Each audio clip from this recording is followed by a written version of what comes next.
I was elected Mayor of Burlington in March 1981. And one of the things that I had campaigned on, what I believe then and what I believe now, is that as a community, as a nation, we don't pay enough attention to our young people. He called together people from all the neighborhood organizations and said, what I want to do is make this the best city for kids to grow up in.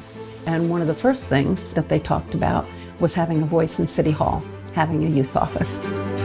We were allowed to climb in and out of the window. We'd go up the stairs, we'd creep out a ledge, open the window and climb through, and it was like, we were just welcome there, like it was our space. My first city council meeting ever asked for some sort of budget allocation so that we could open the teen center. And we got it, and I just felt like my voice really mattered. And we got the money and we opened the space, and I remember being in there physically building it, and then I went away to camp for the summer and I came back and it was finished, and it was like, I don't know, it was like I'm getting emotional. It was really that important. It was really important.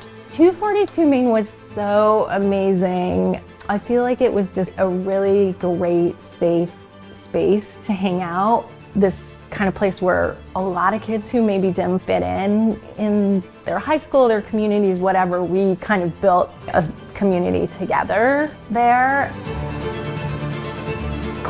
We don't treat young people with the respect that they are due. They have intelligence, they have energy, they have things they want to do. What I wanted to do was to say to these kids, hey, this is your city, and you have a right to help shape this city. One of the problems with our culture here in the USA is how segregated we are by age. That segregation really does a lot of harm instead of having people learning from one another. And I definitely felt at the youth office like we were more integrated into the world, that we were able to interact with adults as valued humans.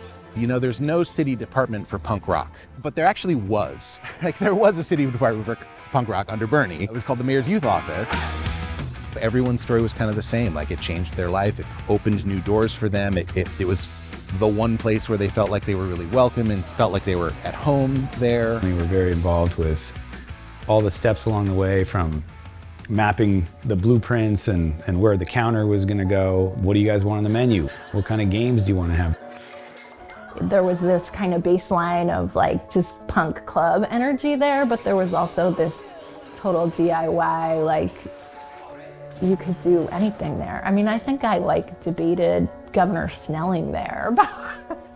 242 Main was one of the most influential experiences that I had in my entire life. Allowed for more artistic creativity to flourish. Like it was our space. It was truly a space that we felt like we belonged.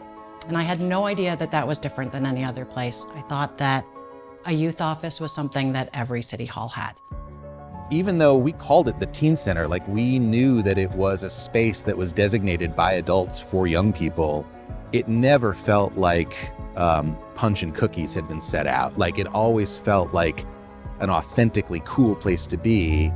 It felt like a lot of what I was experiencing in the school environment was very kind of by the book. The Mayor's Youth Office really became like a home base for me in a way that I didn't find in my school setting, both socially, but in some ways just even academically. I think that having spaces that show young people, hey, this is government, you know, this is government. The Parks Department is government. When we snowplow the streets, that's government. So there were just all these opportunities and ways to find connection, find community, and to really, when you had a spark of interest, to be supported. You all created some structures and some containers for us, but then you let us kind of really take it and run with it and find our own interests. And to me, that was the beginning of realizing that much more self-directed learning was really how I worked best. It changed people's lives in a lot of different ways. Some people literally were like, it saved my life. Like, I wouldn't be here talking to you if 242 hadn't been there, because my family was in this situation and I was hanging out with this group of friends, and like, If we didn't have 242 to go do this thing, I'd be doing drugs. Tons of people said they met the person who they're married to at a show at 242. I heard that a number of times. Learning how to work on 242 Main Presents, from putting together, a kid-led camera crew with you had your microphone and go right out on Church Street and interview people. Doing downtown. I'm here. I'm with my daughter and my son-in-law. So welcome to 242 Main Presents. Out of the youth office came a youth newspaper. Kids were publishing their own paper. I loved the experience of getting to write for the Queen City Special. When I first started, I was writing about music and going to concerts. We, the world, were just starting to really know what had happened with the Contour program, and going to the local FBI agents and trying to interview them. Yeah, it was really quite an education. We started a youth day for kids. Kids Day it was called, where we had a parade and it was a day celebrating kids. It turned out to be a huge event, 15 to 20,000 people that would come.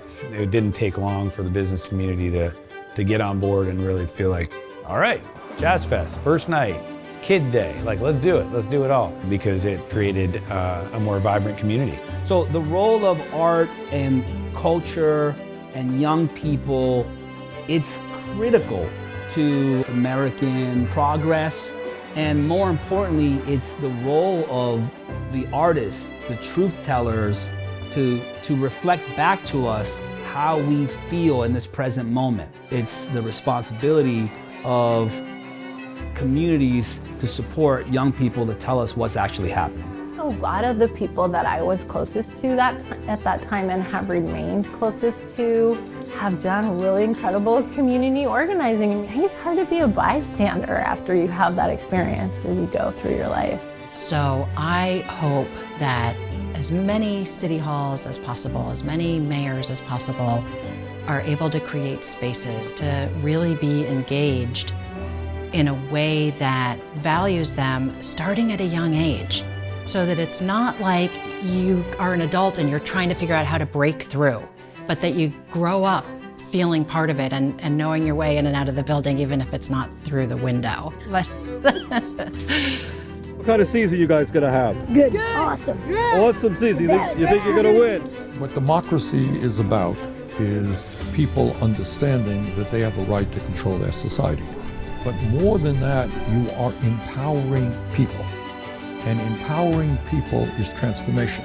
You don't want to be a spectator in your life, you want to be an actor in your life.